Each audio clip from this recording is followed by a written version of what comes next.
the 20th century in the United States of America, hundreds and hundreds of teenage boys and girls are becoming hopeless dope addicts every year. It's fantastic, it's unbelievable, and it's terrible, but it's true. The government maintains 2 hospitals just to treat drug addicts at Lexington, Kentucky, and Fort Worth, Texas. It used to be a rare thing for a juvenile to be admitted, but look at these recent figures. And remember, these are only confirmed addicts who have come to the attention of federal authorities. How many others are still only occasional users of marijuana or heroin, morphine, or in some cases sleeping pills? It's pretty hard to estimate. But there's one sure thing. Nobody is going to stay an occasional user very long. This is one game nobody beats. If you use narcotics, before long you'll have the habit, about the hardest in the world to break. And the dope addicts say, you're hooked. Well, how does one become hooked?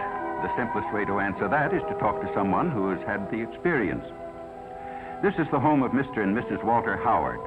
They just got their teenage daughter back after a 6-month nightmare that even Edgar Allan Poe couldn't have improved on. Mrs. Howard agrees to let us talk to her daughter, Phyllis, when we explain that we could use her case to help others avoid the same mistakes.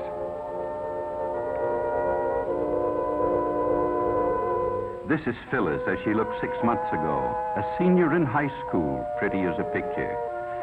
Just recently, she was released from the narcotic ward of the county jail in the custody of her parents. It's hard to believe that this girl is the same as the one in the picture, but it doesn't take long for the drug habit to make anyone over.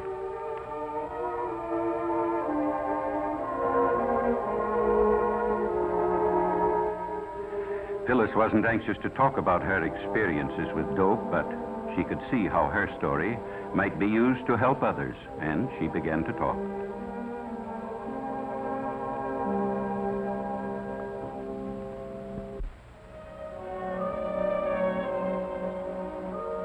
I guess I knew about reefers, that's marijuana, ever since junior high. Some of the boys smoked them, the ones who couldn't get along, who were afraid of everything. You know, the ones with no backbone.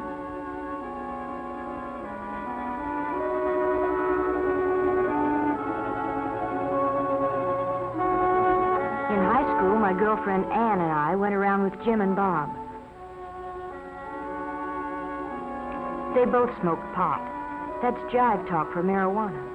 And after a while, Ann and I got so that we did, too.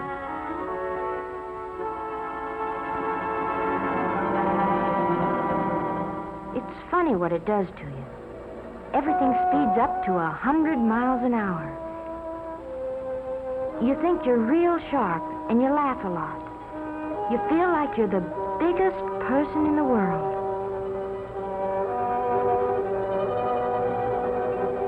But I didn't feel so good when I came home high that night.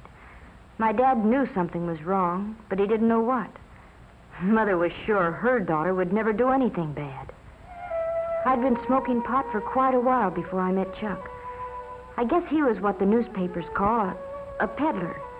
He supplied the kids at school with whatever they wanted. Most of them used reefers like us, but some liked stronger things. There was something intriguing and different about Chuck. I guess I appealed to him in some way, too. Anyway, I found out later what it was about him. He had the heroin habit. He was hooked. Chuck and I started running around together, and one night he asked me up to his place. I knew by now he started peddling after he got the habit, so he could get H for himself. He needed a lot, because he had a big habit. You know something about hypes? They're like a disease.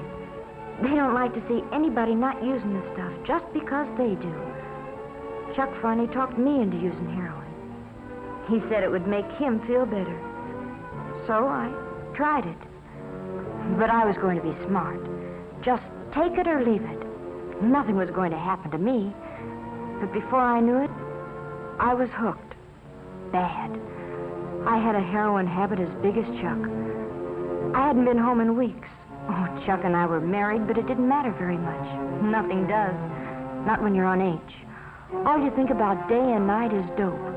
How much you've got, where to get more, what you'll do if you can't get it. And then they'd got Chuck. They had to eventually, I knew that, but it didn't matter much. Nothing did except age. All of a sudden, it hit me. If Chuck had seen the cops coming, he might have got rid of our supply.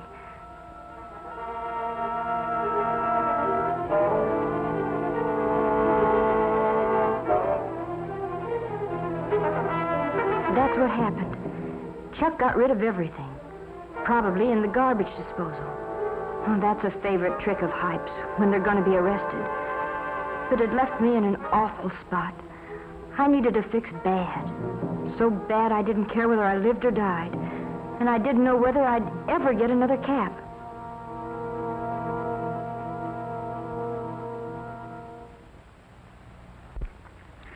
In the meantime, Phyllis's parents had nearly gone crazy. They hadn't seen or heard from their daughter in months. Mr. Howard checked every newspaper story that might by any remote chance have to do with Phyllis. But gradually their hopes died. They were almost convinced she was dead. But I wasn't dead. I tried once to kick off the habit, but I was too far gone. You know, the police say, find a heroin addict and you find a criminal, and that's just about it.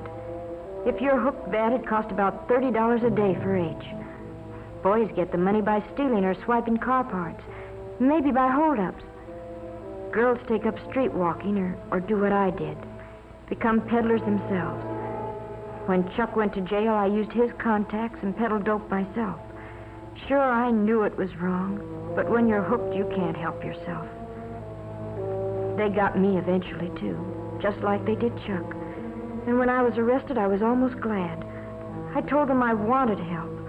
I wanted to try and kick it off. It was horrible.